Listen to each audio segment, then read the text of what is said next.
Hi, it's Isabel, and today I'm here to talk to you about... Hey! Yes, Isabel in the wig because you couldn't get any of your friends to film with you. So, you live in, like, Korea, right? Yes, I do. Do you go to a Korean school? Oh no, but thank you, because that's actually what I'm going to be talking about today. See, Then how come you can speak English fluently? we'll get there.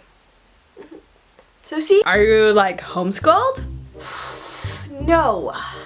Well, see... Today I'm going to talk about what school I go to because all... Are you... Can you just let me finish?!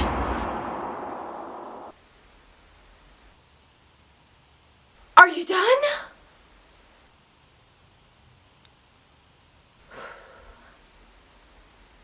So see... Are you like a... Are you serious?!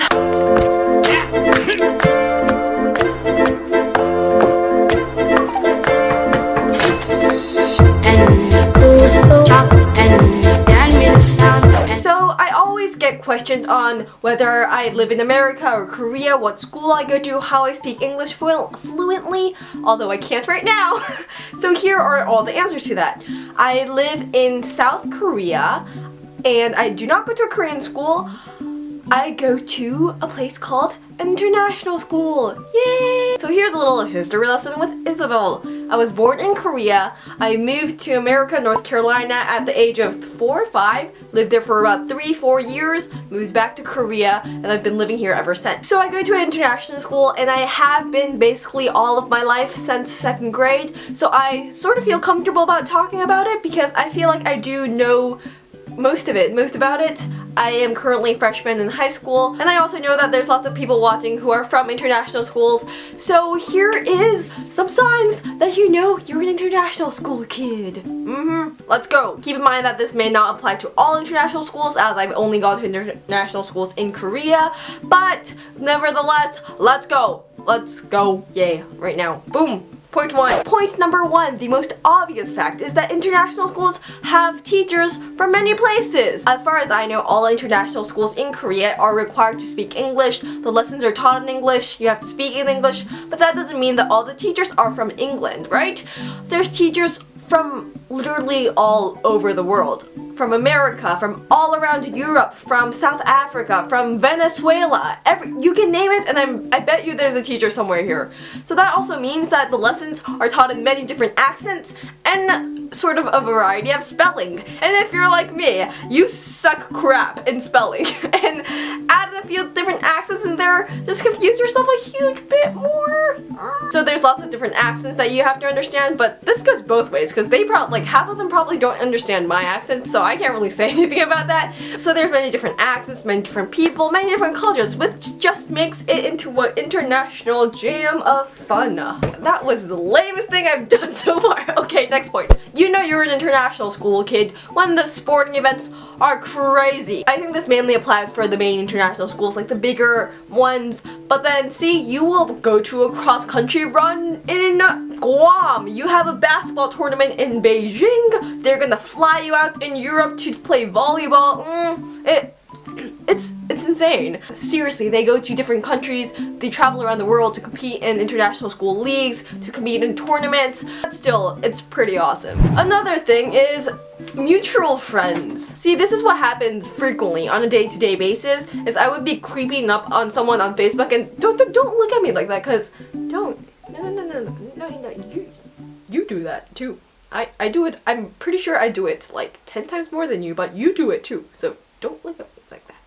Seriously, I'd be creeping on someone on Facebook and you know that little box that says mutual friends? I look at that and the 72, 84, 24. How does this work? Okay, I actually do know how it works because all the main international schools, they sort of all get together because there's leagues and tournaments that they get around. But see, it's not just that. It's not just people in international school. See, like, I would go to a random stranger and yet there still is a one mutual friend. Like, how does this work? How do you know him and he knows you and she knows her and I know you guys and you live in France? So these connections, even if I don't actually know them or if they're just like a stranger, I don't know how it works, but it does.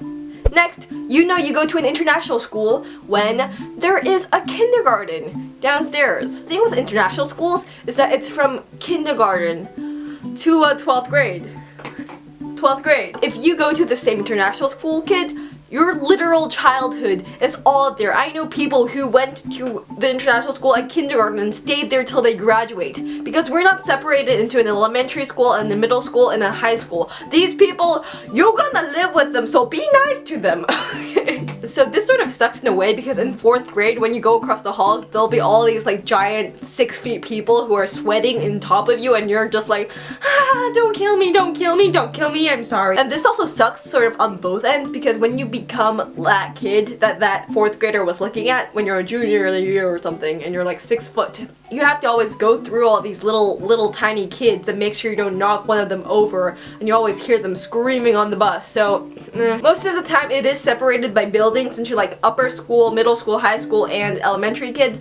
But if you go to a smaller school like I do right now, if you go to the first floor, there would be a swarm of children, and I cannot guarantee your safety. Run. They are out to get you. Now the last sign that you know you're an international school student is that you become free from all emotional attachment because your best friend leaves you every month. Okay, maybe a month is exaggerating it, but seriously, one day you will be bonding over the fact that you guys both love Swedish indie pop music, and the next day they'll be leaving you. Llamas are my favorite animal. You and I buy star maps and drive my car around Los Angeles. I've been to Mongolia.